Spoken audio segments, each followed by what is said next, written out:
Y vamos a irnos también al mundo de la literatura, porque se publicó hace un tiempito, ya no demasiado, pero una nueva novela de Carlos Regerman. Como ustedes saben, es un novelista prolífico, dramaturgo, es arquitecto también. Él ha escrito y publicado varias novelas: Los días de la luz deshilachada, El robo del Cero Wharton, El canto del pato. Bueno, son varias novelas, no las voy a leer todas. Primer Premio Nacional de Literatura también. Y es también conductor, compañero aquí de la radio, conductor del Tormenta de Cerebros, programa radial, y también condujo La Habitación China en TV Ciudad. Bueno, una actividad intensa. En este libro que tengo en mis manos, de Editorial LUM, en la contratapa tenemos un texto de Elvio Gandolfo que dice lo siguiente: los relatos sobre viajes en el tiempo abundan en paradojas y contradicciones y arrastran temas relacionados como los universos paralelos. Carlos Regerman ha evitado problemas como la repetición o la complejidad excesiva. Se ha limitado a aplicarle al viaje en el tiempo un ritmo estricto. Cada 9 años se cruzan en sentidos opuestos un hombre y una mujer, pero se las arreglan para ir desplegando en esos saltos una relación humana, sentimental y sexual, un eje resistente. Cuando la renovada unión breve se acerca al final, el hilo no se corta, sino que sigue proyectándose, primero en la sensibilidad, después en la memoria del lector de esta novela, breve y a la vez inventiva y contundente.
A Carlos, ¿cómo estás? Muchas gracias por recibirme. Aquí en tu casa. Ya has venido, ¿no? Muchas veces. Sí, claro, bueno, imagínate. Sí, muchos años. Y sí, libros. ¿Hace cuánto? Como, no sé, desde el 2007, creo, ¿no? Sí, estoy en un par de programas, ¿no? Qué bien.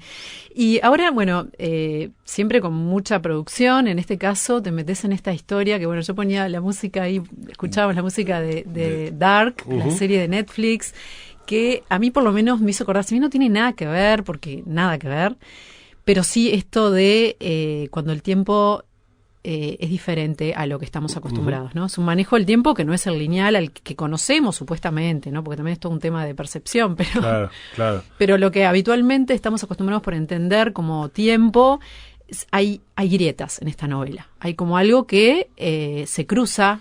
Sí. ¿Cuál es el disparador de una historia como esta?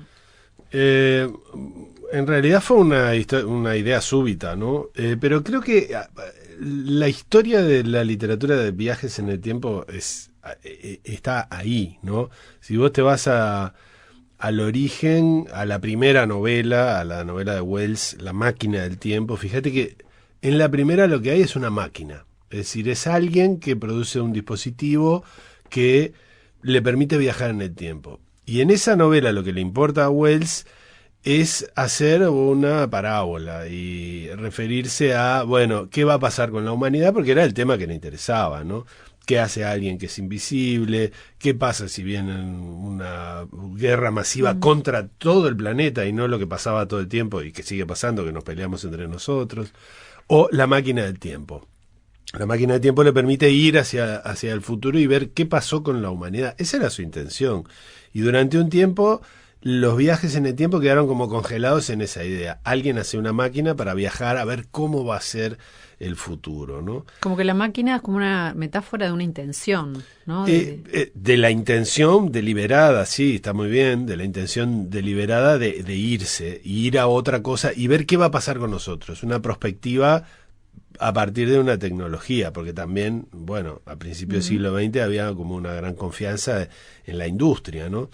Y después lo que pasó fue que los escritores empezaron a ver que las cosas podían jugar una mala pasada. O sea, el tiempo, ¿qué pasa si yo voy para adelante o vuelvo para atrás para tratar de cambiar algo? Está creo que el cuento pionero en eso es El ruido de un trueno de Bradbury, ¿no?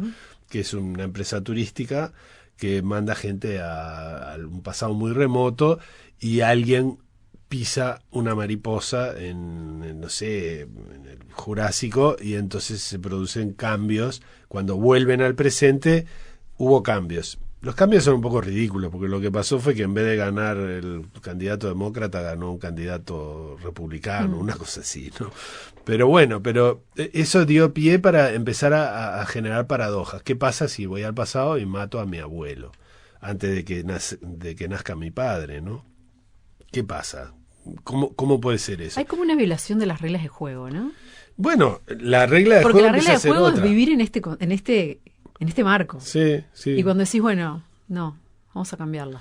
Bueno, claro, sí, pero ¿y cómo la cambiás? Como decís vos, con una voluntad, una máquina. En cierto momento empezó a haber un género distinto, que es el que el tiempo se comporta raro.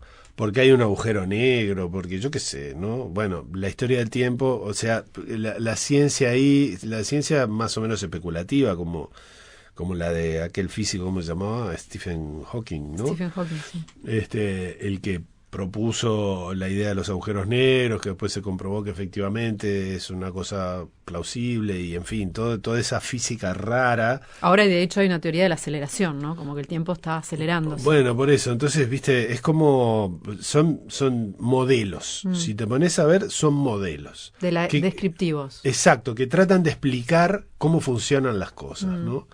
Y esto es mi novela, es un modelo. ¿El modelo cuál es?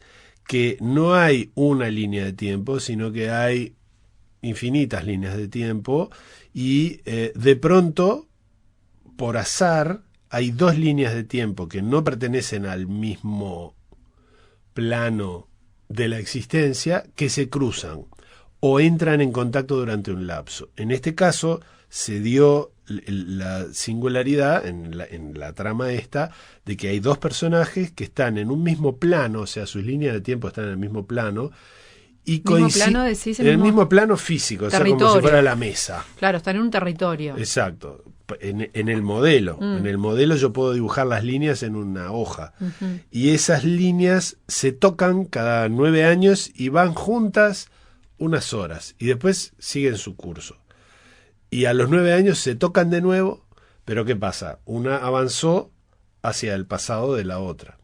Y eso pasa con las dos. Eso es lo que hace... Están desfasadas, digamos. Están en sentidos contrarios. Una va para la izquierda y la otra va para la derecha. Ahí va.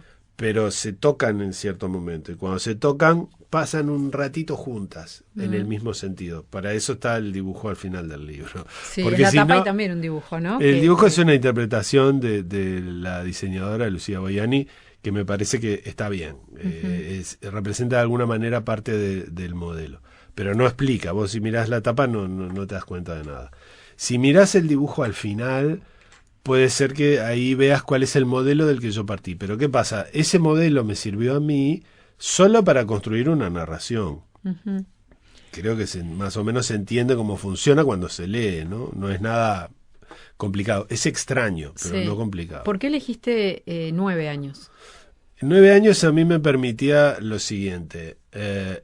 está entre un niño de 9 años y un adolescente de 18, hay una diferencia importante, pero entre un adulto de 40 y uno de 49, o uno de 50 y uno de 59, no hay mucha diferencia, pero hay una diferencia. Entonces vos tenés la posibilidad de que estas personas que se encuentran cada 9 años, en cierto momento reconozcan, pero no sepan qué pasó, por qué, tendría que estar más viejo, pero en realidad parece más joven que hace 9 años, y no se acuerdan mucho, porque fueron unos encuentros de unas pocas horas o de un rato, y con alguien que al principio no tenía mucho vínculo. Pero es más complicado, porque uno ya vivió muchas cosas con el otro, y el otro todavía no las vivió, y a medida que uno avanza, va retrocediendo hacia la pérdida de memoria del otro, porque todavía no ha vivido cosas. La única manera de explicar esto es leyendo el libro. Claro. Eso es lo que a mí me parece interesante del arte en términos generales. No es que el arte es la explicación de un modelo. El arte es un modelo. Cualquier arte es un modelo de posibilidades del mundo. Claro. En la literatura usamos es como un el dibujo, lenguaje. ¿no? Yo te presento este dibujo. Exacto, ahí está. Que veo en esto. Mirá cómo funcionan las cosas y me haces un diagramita y me explicas. Bueno, eso es un modelo de funcionamiento de algo que me querés explicar. La literatura, la música, el teatro, todas las artes que no tienen nombre porque son nuevas o raras, o bueno, todo eso son modelos que explican mundos que son lo que pasa. Estoy pensando en modelos para armar. Sí, de Cortázar. El número 9 es muy singular, porque el número 3 es un número perfecto, ¿verdad? Sí, y 3 veces 3, y hay como una cosa media de eternidad en el 9. Como que las Puede cosas ser, vuelven sí. a empezar, Sí. y de hecho no llegó al 10, ¿no? Ujú. No llegó a cambiar a la... yo no sé muy bien cómo es, pero sé que en numerología el 9 tiene algo como de que puede ser eterno o puede que se termine. Bueno, mira, yo te confieso mi completo desconocimiento de todo eso. No es una cosa que digamos que haya prestado atención, pero obviamente que un saber que está ahí en la porque a veces por ahí comunidad, aflora sin querer, ¿no? claro, sin que uno se dé sin cuenta. querer elegiste un número que sería como el perfecto para hablar Sí, de esto de los ciclos sí. que van como para adelante, para atrás, no sé, como que no se Pero entiende. creo que de cualquier manera, sospecho yo que cualquier número que hubiera elegido Te hubiera iba a servido. permitir Sí. un montón de elaboraciones. Sí. Yo no lo elegí deliberadamente. O sea, mi diseño consistió en simplemente buscar un periodo que me resultara, que me sirviera para el proceso de envejecimiento y rejuvenecimiento de los personajes. Ahí va. Eso mismo también, el tema del paso del tiempo en los personajes, es como que está muy presente, ¿no? En cómo observan, sobre todo desde Alejo, que es es la voz, ¿no? Porque Claro. Alejo Sí. va contando lo que le va pasando en esos encuentros con Melina, que es la mujer. Y ahí, como siempre, está esa observación del tiempo sobre sí mismo, el paso del tiempo sobre sí mismo y sobre ella, y cómo va observando, ¿no? Claro. Es interesante ese ¿cómo se dice? Abismarse y como poder entrar en la en la edad que no habitualmente uno no habría conocido a la persona querida, por ejemplo. Claro. Antes o después, o Sí. no, hay como una cosa de voyeur también. Sí. Y que me parece que pasa al revés. Y aunque 2x3 como que se descorre el velo. Si vos conoces a una persona toda tu vida, ¿no? Es como que no te das mucha cuenta de los cambios que se están produciendo en esa persona. Sea querida o no, pero si es una persona muy cercana, Claro, muy querida, cotidiana, digamos. claro, y entonces de pronto vos tenés que producir cierto extrañamiento para poder verla como es ahora realmente, ¿no?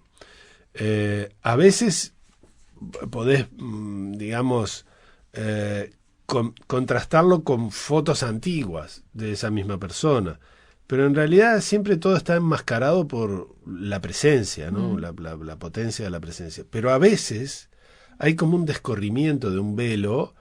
Y no solo al otro, vos te mirás al espejo y decís, ay caramba, que acá hay algo que recién me doy cuenta de lo que estoy viviendo. No que te cause una mala impresión, de pronto sí, porque estás hecho un viejo horrible, pero simplemente un descubrimiento de algo que estaba enmascarado por el recuerdo de lo que has vivido. El automatismo, ¿no? También. Claro, sí, uno ve lo que sabe en casi todo. Estás como ahí en una ruta que todo el tiempo... Exacto. Medio y que entonces esto es como una llevada al lector a tomar conciencia de que, mirá, además ellos se conocen, digamos, cada uno se conoce en su juventud cuando el otro es un viejo, claro. ¿no? El viejo ya conoció a la otra cuando era vieja, la vieja ya lo conoció a él cuando era viejo, y ella, a medida que fue creciendo y envejeciendo, él fue siendo cada vez más joven. No sé, es una cosa que yo no la puedo poner en otras palabras que las que están en el libro, ¿no? Es una experiencia, y a mí me parece que la literatura, cuando está bien lograda, es una experiencia. Espero que esto pueda ser una experiencia para los lectores, ¿no? Sí, es sin duda que muy, muy diferente, ¿no? Es como algo muy original, la historia, y te engancha. Esto de las edades de las personas que se aman, ¿cómo lo viste en la historia? Bueno, lo que pasa es que ellos se encuentran, digamos, se conocen o empiezan a tener un contacto más o menos consciente, autoconsciente, en los años 50. De ella por un lado y de él por el otro. Son los 50 de uno y el 2000 del otro. O sea, hay una diferencia importante. Uno está viviendo en una época, el otro está viviendo en otra época. Entonces, el joven está en los 50, la joven está en los 50, el viejo y la vieja están en los 2000. Entonces, el prejuicio es el de los jóvenes, que en esa época no era una cosa, todavía el de ella podría ser más aceptable, porque viste que está como más mejor sancionado por esta cultura, que una mujer joven pueda emparejarse, ser una pareja erótica y afectiva con un tipo mucho mayor. Pero el caso contrario siempre estuvo como rechazado, ¿no? Entonces ahí es donde aparece algo que, bueno, está. Pero no es el tema tampoco. Yo no. Pero parece como lateralmente esa reflexión. Y está porque forma parte del contexto social de los personajes, ¿no? Y bueno, y todo el tema del contexto físico, de las locaciones, que son muy montevideanas, muy reconocibles, y que optaste por cambiarle los nombres. ¿Por qué cambiarle los nombres? Para generar un extrañamiento, nada más. No. Honestamente no fue siguiendo un plan, pero pasa que no sé, sí, quise sacarle un referente lingüístico, claro. Sí, los nombres no están, aunque algunos nombres sí están. No sé, mirá que no es una cosa. Pero te gusta eso de moverte en un territorio conocido. Sí, claro, porque digo, todos los ambientes, yo puedo imaginar lugares donde no estuve sin ningún problema, pero bueno, acá me sentía muy cómodo, porque conozco esos ambientes, entonces. Sí, justo el otro día leía un texto de Ida Vitale donde hablaba de la imaginación y se refería a como que decía, siempre pensamos que imaginar es como crear algo nuevo en la mente, y en verdad es recrear, es imitar, es tomar algo que uno ya sabe y visualizarlo. Es como, no lo decía con esas palabras, no me acuerdo cómo lo decía, pero era, en verdad es algo que ya está, no es algo nuevo, imaginar. Sí, yo diría, es recrear mentalmente. Claro, sí, imaginar no necesariamente es inventar algo nuevo, también es generar una situación nueva en un ambiente o en un lugar o incluso en una época, ¿no?, que uno conoce. Pero yo creo que sí que o sea, es que no sé cuál es el valor de lo nuevo, ¿viste? No sé si en esta época tan llena de cosas que están todo el tiempo en creación, lo nuevo tiene sentido. Me parece que lo que tiene sentido es lo que hace sentido y no necesariamente nuevo. Esa era una categoría, me da la impresión que probablemente arrancó en el Renacimiento con la reafirmación del autor individual, pero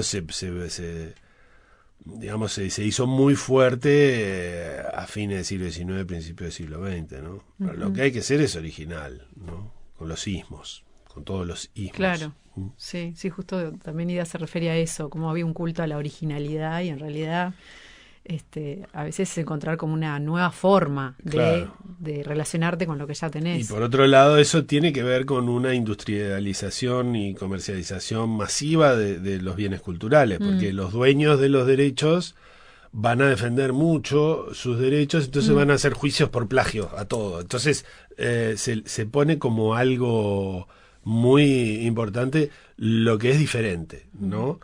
Cuando tradicionalmente, no sé, Eurípides agarraba una historia que todo el mundo conocía y le daba su forma, y nadie pensaba que estaba copiándole nada a nadie, era otra cosa, ¿no? ¿Sentís esa huella del arquitecto? O sea, ¿sos consciente de esa formación al momento de escribir, de alguna manera? No, la verdad que no. Creo que es obvio que todo lo que uno ha acumulado como fondo y como... Hay mucho de proyecto, ¿no? En el arquitecto, de proyectar. Y en la literatura como que habría dos fuentes, ¿no? Aquel que escribe como una forma más, no sé, que se tira como al vacío. Exacto. Y el que programa y arma como Tal una cual. guía de ruta. ¿En tu caso sería más así? Esta es la primera vez que partí de una cosa que ya sabía cómo funcionaba toda. O sea, que había una estructura. Un diseño estructural, sí. En general no es así. En general es la otra opción Te que vos mandás, mencionaste. Empiezo a caminar y veo lo que Sí. hay, ¿no? En este caso, no. En este caso, lo primero que apareció fue el modelo de cruce de las dos líneas de tiempo. Entonces dije, bueno, tengo que seguir este modelo. Y bueno, pero no creo que eso sea resultado de una mentalidad arquitectónica o de diseño, porque obvio que cuando vos tenés problemas en cualquier construcción de un bien cultural cualquiera, en la música, en el teatro, en lo que sea, en la literatura, tenés un problema, no funciona algo. El tener cierta disciplina de diseño te puede ayudar a resolver un problema concreto, pero eso no significa que toda la obra responda a un plan, ¿no? Sino que de pronto tenés herramientas, pero que no son propias del arquitecto, no las aprendés en un taller, las aprendés, yo qué sé, algunas puede ser y otras las aprendés como cualquier artista que no. Tenés varios talleres también. Talleres de literatura. De escritura, sí, tengo talleres. ¿Y qué te parece importante transmitir? ¿O cómo encarás ese darle, ¿no, a otro esa herramienta o esa vocación? Tratar de transmitir algo de esa vocación. Sí. Bueno, hay como en cualquier disciplina, me parece que hay un ingrediente que es una especie de energía que podés llamarle talento y que está compuesta por algunas habilidades que no sabes de dónde salieron, algunas capacidades de percepción del mundo y de la propia obra. Es decir, que cuando hiciste algo, ver lo que está ahí que hiciste, que no es tan sencillo. Para trabajarlo, digamos. Claro, para darte cuenta de qué estás haciendo. Porque de pronto tiraste ahí una cosa maravillosa y no te das cuenta. O al revés, hiciste algo que no vale mucho. Bueno, ser consciente de lo que uno está haciendo es muy importante. Pero eso se llama talento, digamos, vamos a decirle talento. ¿Y eso a veces uno necesita una ayuda para eso, para darse cuenta? Por lo menos sí, creo que sí. Yo pienso que tipo la mirada del otro, ¿no? Sí, que alguien te mire, pero no al principio, eso es al final, me parece. O sea, al final de todo, al principio de tu carrera. ¿Sí? Y no creo. Ni al Siempre. Principio de tu carrera, ni al principio de la realización. Es en otra etapa. Porque al principio lo que hay que hacer es soltarse y liberarse. Me parece que los principales problemas que conspiran contra el desarrollo del talento es lo que te apretan de afuera, te el enseña... auto-boicot Exacto, y eso lo aprendemos. Nos enseñan a contenernos, a no soltarnos, a apretarnos, estamos muy tensos. Entonces, cuando uno se libera, probablemente empiecen a aparecer cosas. Lo que pasa es que a veces son torrentes de cosas hay cosas interesantes y cosas que no. Por eso hay que saber ver.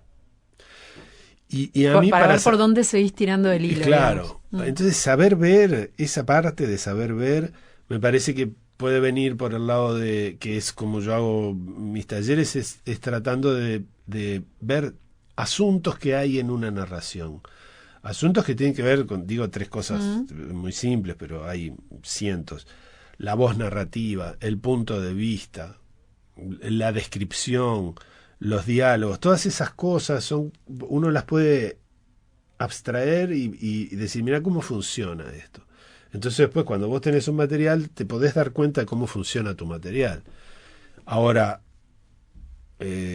otros aspectos del talento no se pueden, pertenecen a las personas y por suerte eso forma parte del misterio del arte. Hay gente que tiene eso y hay gente que no lo tiene.